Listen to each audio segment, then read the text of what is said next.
Why this might be the last time I ever tried to be a player. Hi everyone, All Things D&D is back with another story. Sometimes it's hard being a player when you've DM'd for a long time. You may be a little overcritical of the choices the DM makes, plot devices, or encounters. Listen to this journey and determine for yourself if this person is being overly critical or justified in why this game would be his final attempt at being a player. So, to give some context, I'm a forever DM, and I mostly enjoy that role, mostly due to the fact that I never got really skilled DMs. Most of them were friends trying to be nice, and running the game so I could play, or to test out waters to see if DMing was something they liked. And there was the occasional one-shot at conventions. I find the game too slow in most of my sessions as a player.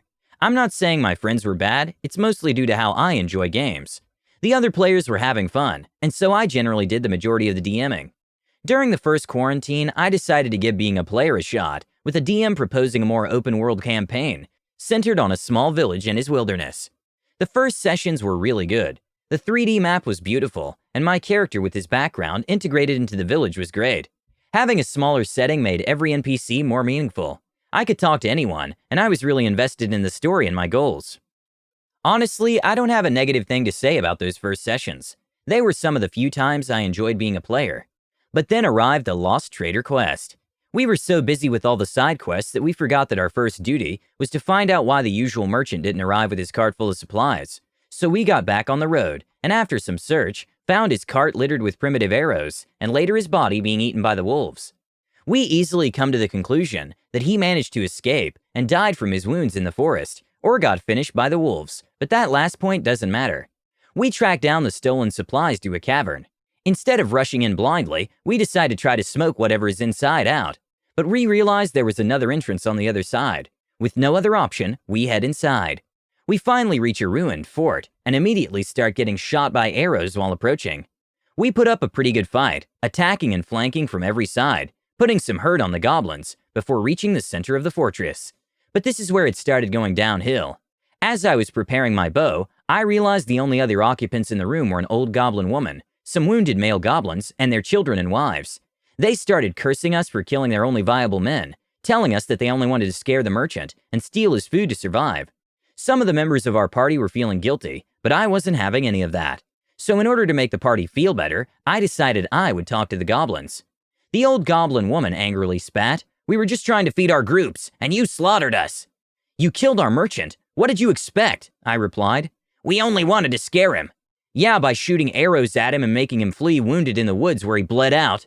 My voice was loud enough to make the young cower away in fear. "It's his fault. The village was not far from there. He could have run there to safety instead of the forest." "Yeah, because when I get shot by a storm of arrows, my first survival instinct is to run in a straight line on a road with no cover." I'm not sure if goblins understand sarcasm or not. After that, I told the team that it will be better to kill them now. They told me it was extreme and completely unnecessary. I tried to explain that they were already struggling to survive with their fighters, and now what we can do is either kill them or let them starve to death. The whole group disagreed, and since they wanted to keep their hands clean, I gave up thinking that it was not worth the fight. It could have stopped here, but our mage asked, "Do you know anything about the werewolf?"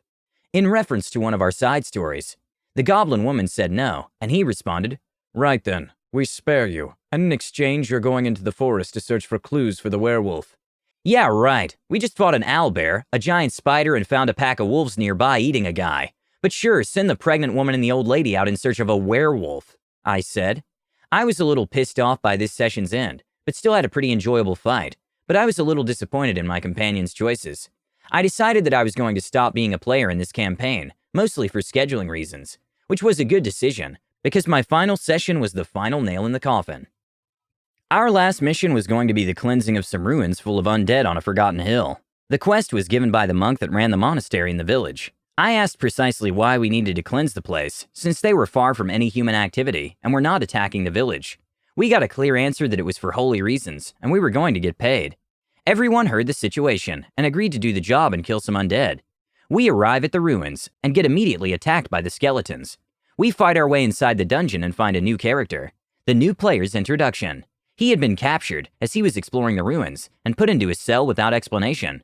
We fight our way through a few more skeletons before reaching a skeleton mage who can speak, but I'm paraphrasing here, said, "What are you doing, disturbing my domain?" And then starting, he attacked. After winning the fight, we found a book.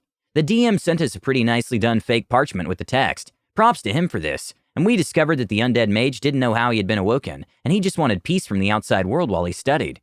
Then my teammates gasped, saying how they screwed up again like with the goblins. I disagreed again. If he was so wise and wanted peace, he probably shouldn't be putting people in cages and shooting people on sight. We all knew that the undead were content in their ruins. They weren't attacking the village. I made sure to ask the NPC before we even embarked on this quest. But no, they were all feeling like they screwed up, and I couldn't help but cringe when one of the guys said, "The DM has broken the fantasy code." I honestly wanted to find a way to turn against my team, because at this point I was hating them, but that was my last session with them.